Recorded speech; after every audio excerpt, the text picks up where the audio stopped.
Assalamualaikum warahmatullahi wabarakatuh. Jumpa lagi dengan media perkebunan yang selalu menampilkan informasi seputar perkebunan, baik teknis maupun non-teknis.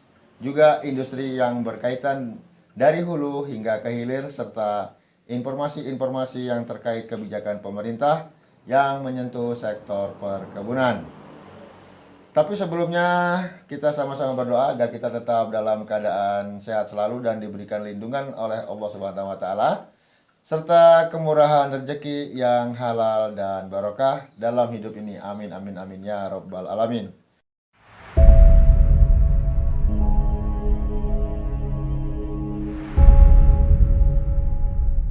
Sobat Planters, kembali lagi di channel kita di Media Perkebunan. Kali ini kita akan kembali menampilkan pojok opini. Dan headline news yang kita ambil kali ini adalah dampak dari penyetopan ekspor CPO beberapa waktu yang lalu masih menyisakan duka yang cukup mendalam bagi petani sawit di Bengkulu. Dan Sobat Planters, kita ketahui bahwa hingga saat ini harga TBS di beberapa sentra produksi TBS ataupun CPO di Indonesia masih belum bergairah. Dan utamanya adalah yang kita soroti hari ini adalah dari Provinsi Bengkulu. Masalahnya dari 30 pabrik minyak sawit mentah yang beroperasi di Provinsi Bengkulu, itu 8 diantaranya menghentikan sementara pembelian tandan buah segar atau TBS dari petani sawit. Penghentian itu dilakukan lantaran tangki penyimpanan minyak sawit mentah ataupun CPO sudah penuh karena memang terjadi kesulitan ekspor. Dan kita ketahui bahwa dampak daripada penyetopan ekspor CPO beberapa waktu yang lalu berdampak dari para importir yang biasanya import CPO dari Indonesia itu beralih ke Malaysia seperti misalnya India, China, dan negara-negara Uni Eropa. Karena memang saat itu Indonesia memang betul-betul melarang ekspor sehingga kebutuhan dunia untuk CPO ditanggulangi oleh Malaysia sehingga Malaysia kebanjiran permintaan untuk pasar CPO. Dan akibat terjadi pelarangan itu, untuk para importir kembali lagi untuk melakukan impor CPO Indonesia, mereka masih melihat bagaimana perkembangan politik di Indonesia. Apakah akan terjadi lagi pelarangan terhadap ekspor CPO yang mengakibatkan kerugian bagi importir karena tidak mampu memenuhi kebutuhan domestiknya.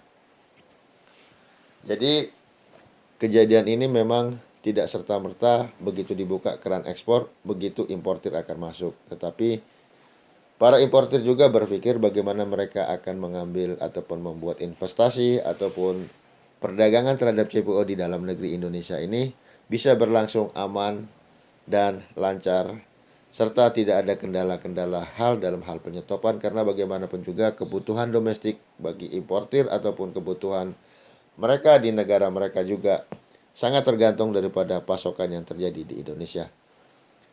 Kalau pasokan yang diberikan Indonesia itu disetop, otomatis mereka tidak bisa mengimpor CPO dari Indonesia dan mereka akan beralih kepada negara yang mampu memenuhi kebutuhan terhadap CPO domestik mereka.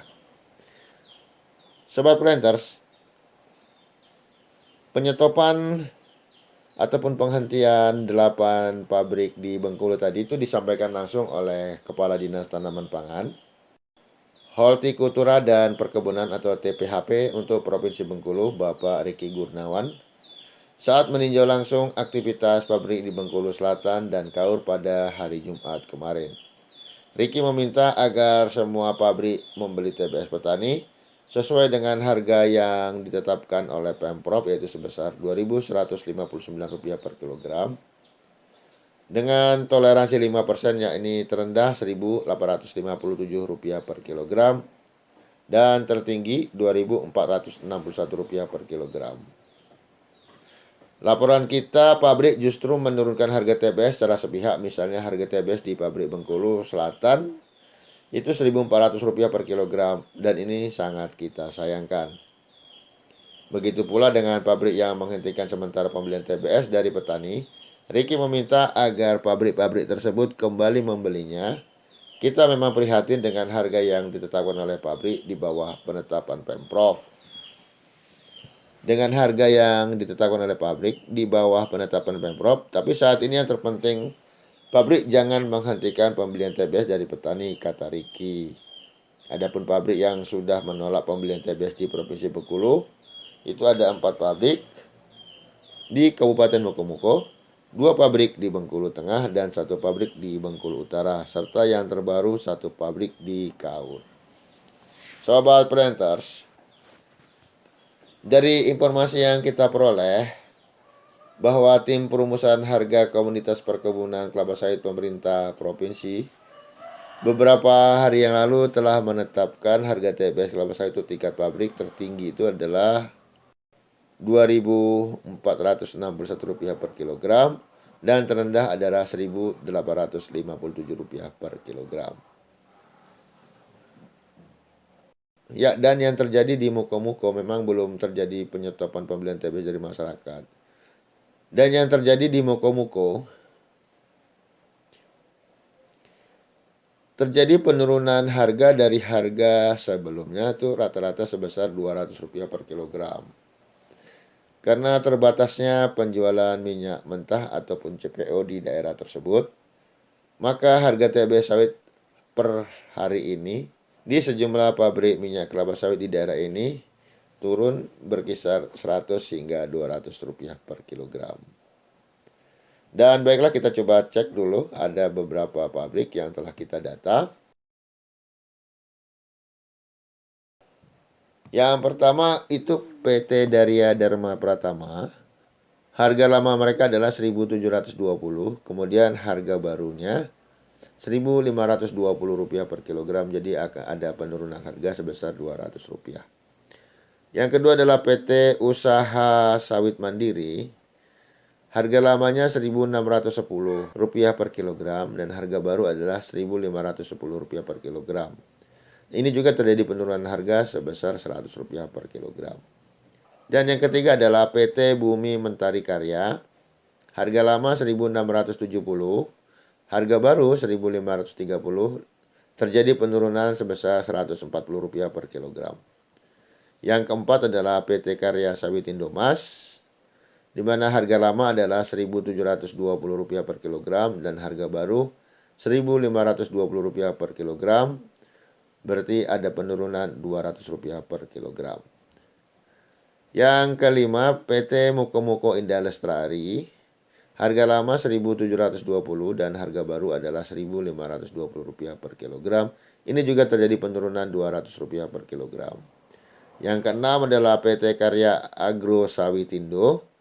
Harga lama Rp1.700 dan harga baru Rp1.600 per kilogram.